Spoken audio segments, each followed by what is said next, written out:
Tranquil·la, carinyo meu. Ja saps que t'he dit moltes vegades que si mos toca un bon pessic en la loteria, després de comprar-me un cotxe deportiu, un Ferrari, després d'haver vist les 7 meravelles del món, després d'haver nadat junts a ballenes, galfins i pingüins reals, després d'haver pujat a Kilimanjaro i d'haver menjat cucs en Singapur, entre unes quantes centenars de coses més, mos canviem de casa. Paraula de Francesc. Gràcies, generós. Tot és poc per a la meva dona. Per cert, estàvem parlant de Nereta. Ja són les 2 del matí. A on està Nereta? No és ja bona hora per a que estiga en casa i dormint? Francesc s'acosta de nou cap a la finestra, on continuava Nela mirant a través d'ella. Vinga, home, demà no treballa. La nit és jove i Neleta té una bona edat per a fruir un ratet de la nit com ho fem nosaltres quan érem joves. O no te recordes d'això? Clar que em recordo d'això. Francesc recorda un moment mirant a través de la finestra i en somiador senyala la lluna en la mà fora de la finestra. La lluna, la brisa, la platja de la Patacó y ta mare chillant desde esa casa. Nena, ¿a on estàs? Que ese xic no està aquí i quan manco te dones coses te l'haurà clavat fins al mare. De burro eres, Francesc. Ai, mare, com la tiré de menys. Era tan carinyosa i tan bona persona. Ai, na Manola, era tan...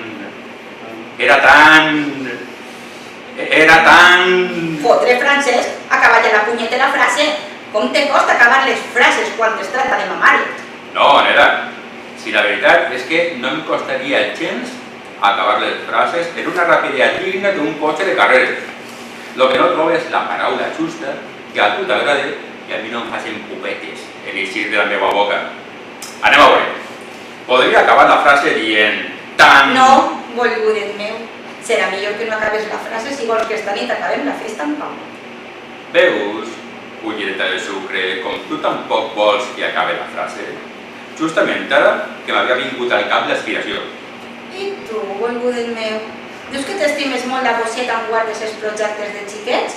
O puc tallar-te-la i tirar-se les bossos en geners? T'ho sé.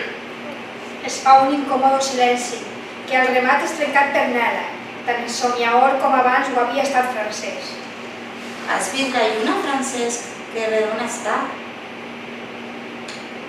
Sí que està redona, sí. I com la seguisca mirant, te vaig agarrar així mateixa i... Para't ahí, para't, masclerot. I si ve Neleta, què li diem? Que li estem fent un germanet i tranquil·lament seguim a lo nostre? Recordons, Nela, eres capaç de llevar-li les cares de qualsevol cosa a qualsevol persona. Francesc cabrejat es comença a retirar de la finestra i se senta en el sofà. És clar, ja el que ve la xiqueta juntes. Millor ho deixem per a demà, te pareix volgudet meu o per a aguantar mi novell? Bé, està bé. Però parlant de nou de Neleta, hauria d'estar així ja i dormint com una bona xica. Nela s'alluna de la finestra i se senta en el sofà junt a Francesc. Deixa-la, home, que fruisca un poquet de la nit. Ja no és una xiqueta de bolquets. Pues a tu ta mare sí que t'envocava ben pur, i a mi me deixava en una badalanda i l'altra també, per a fer el que t'acaba per a que no m'esclataren el... Però encara aixina sí que aconseguides enganyar a ma mare i encertar de ple la diana en la meva coseta. Pues jo no recorde que tu em digueres que no ho fera, carinyo meu. Pues clar que no, mare meua. No em quedi poc a gust mirant la lluna i mirant eixe pardalet que acabava d'eixir de la gàbia i que havia volat cap a la meva coveta més rapidea que el cavall del poc.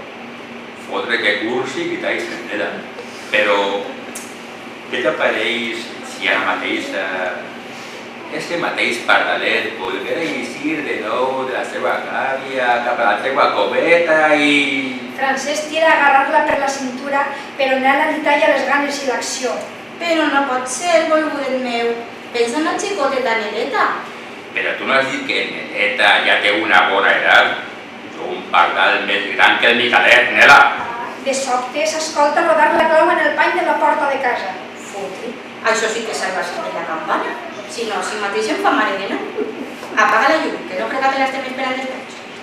Recordons, i què més dona això? Però bé, si vols apagui.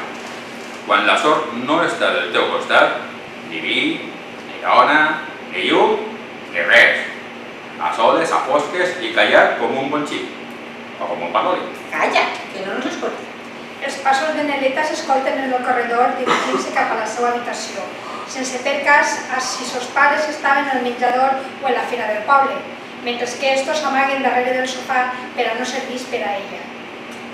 Pareix que ens estem amagant de nou de ta mare, igual que quan érem jovenets. Sí, i a més estem en la mateixa situació, pues ma mare sabia que acabaríem fent això, i Neleta també sap que a les seues esquenes, i a vegades no tant a les seues esquenes, li fem germanets que al remat acaben en les bossetes que tienes. Ja.